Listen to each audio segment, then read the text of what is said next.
Well, here we are. We are taking care of business today, and we've got projects going on. As you can see, we've got our tile put in here. We ran our runs there, and we haven't put in our pieces that we have to cut because, well, we have to obviously have a place to stand or kneel, but we'll go by, we'll cut all these, and then we can just slide them all in.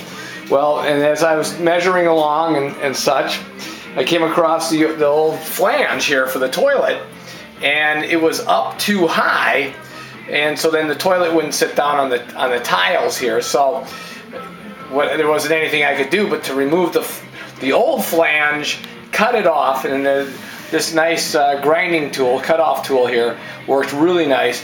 And the flange was kind of nice. It actually came loose from the pipe, and I was just able to just lift it off. Otherwise, I wouldn't have been able to get my grinder underneath there to cut that off. And for those of you out east, that doesn't mean that it was a sub sandwich that I was going to use to cut it off. It was my.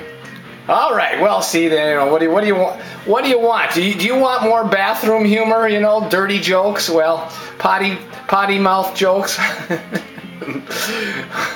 So at any rate, what we're gonna do then is, before I put on what I have here, is, well, here, let me show you here, buddy. Do some of that nice, wonderful, handy camera work here.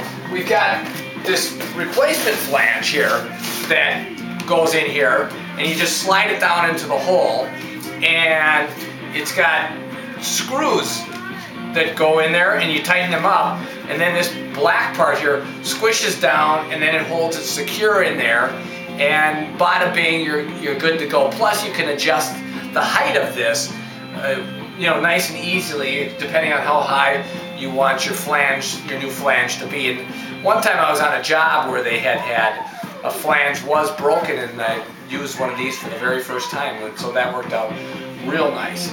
So so we'll do that though after we get our piece, after we get our tile set around here, so that we can just set the flange right down on top of there, and it'll be easier to piece in our tile, because setting our toilet in, it will come along there. So we want to have, one solid piece in there. It looks a lot better.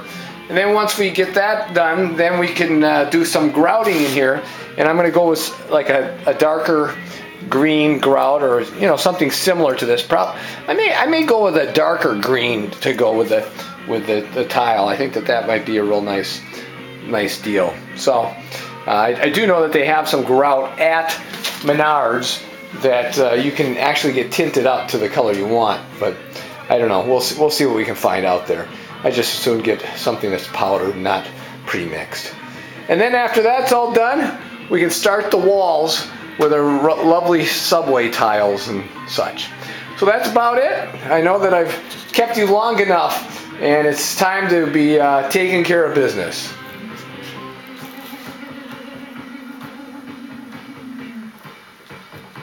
Dance on out of here.